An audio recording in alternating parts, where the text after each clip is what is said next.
This is it mga katikman, ride safe. Let's go. First time nating dadaan dito. Hindi pa ako nakarating sa lugar na to eh. Kaya pala isang oras yung 37 kilometers lang yung makapunta ka sa ganitong lugar oh. Thanks Lord. Woohoo!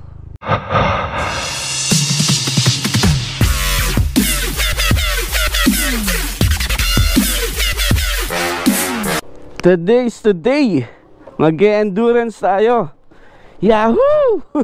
So first time natin sasali sa endurance. So scooter gagawin natin 600 kilometers. Ayan, sa QPEC sa Quezon. So syempre pay before. Tas yan, take off tayo ng bahay.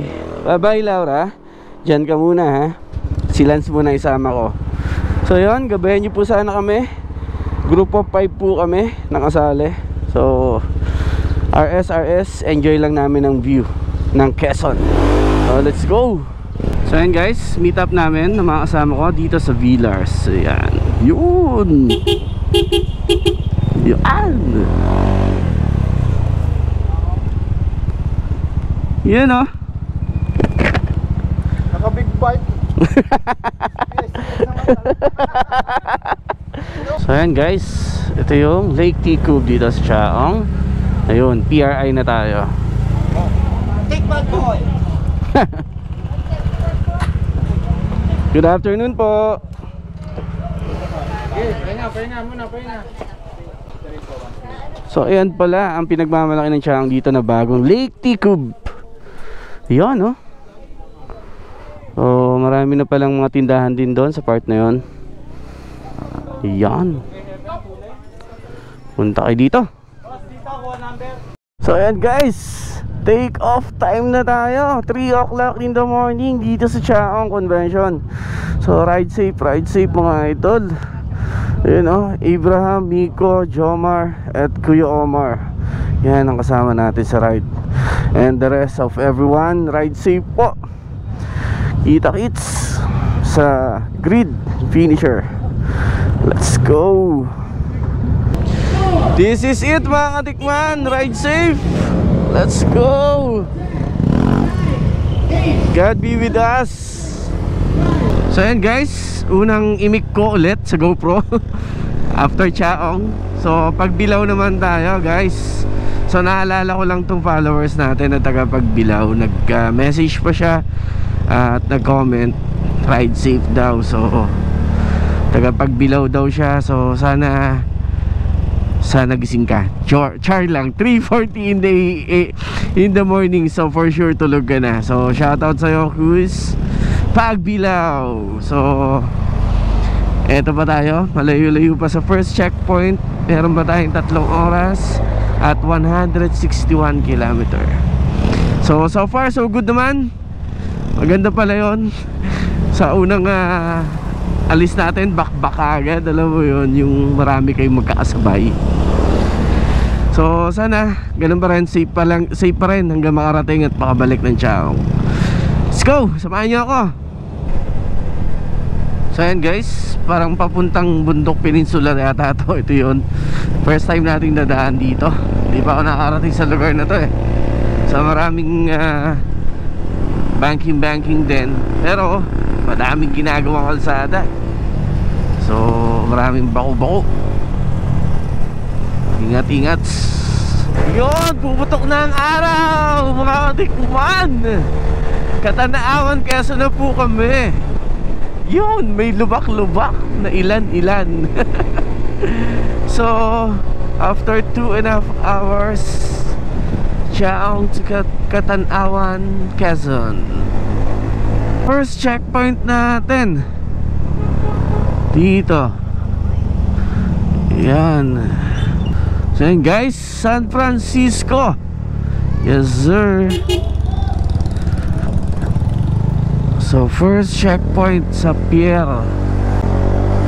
You know, 6:30 tayo dumating. Yung ika nga quota time nila is 6 o'clock. So on time pa naman tayo on our first checkpoint. So dito natin masusubukan magpatatak ng passport. First time natin to. Yun, first checkpoint. Let's go.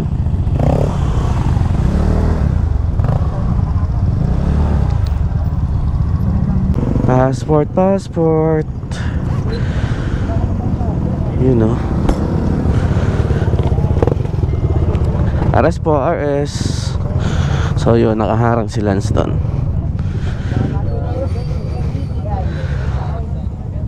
Tapos, Pas. ano po ito yung ano? Thank you. You know, ito po lang San Francisco, Quezon. So dulo. So yan, pakita ko sa inyo ang San Francisco. Wow, ito pala yun. So dagat siya. Daming bangka oh. So outing sila dito. So ayun na nga ang sinasabi sa hula.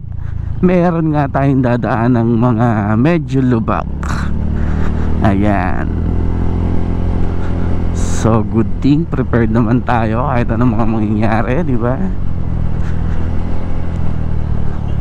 Iyan, iyan. Diyos ko Lord, aray ko. Maalon, gar. So akala ko ay kakaunti lang at maiksi lang. Ang dami pala. So kinakabahan ako sa makina ng PCX kasi po, para po sa kaalaman ng lahat, ang makina ng PCX ay nasa ilalim at madali po siyang tamaan or prone siyang tamaan ng something. So nakakatakot, baka tamaan nga ng mga bato. Iyan na nga. Mabutas. Wag naman sana. Meron akong binili dating engine guard, kaso nasira na siya. So di pa dumating yung bago. Hindi umabot ngayong endurance. So ayan ang kalsada pala papunta dito sa Macayaka Hills. Kaya pala isang oras yung 37 kilometers lang. Dapat hindi naman naabuti ng isang oras kaya naman pala ganara ang kalsada din Diyos ko Lord, 37 kilometers na ganara kaya pala abuti ng isang oras. Awits.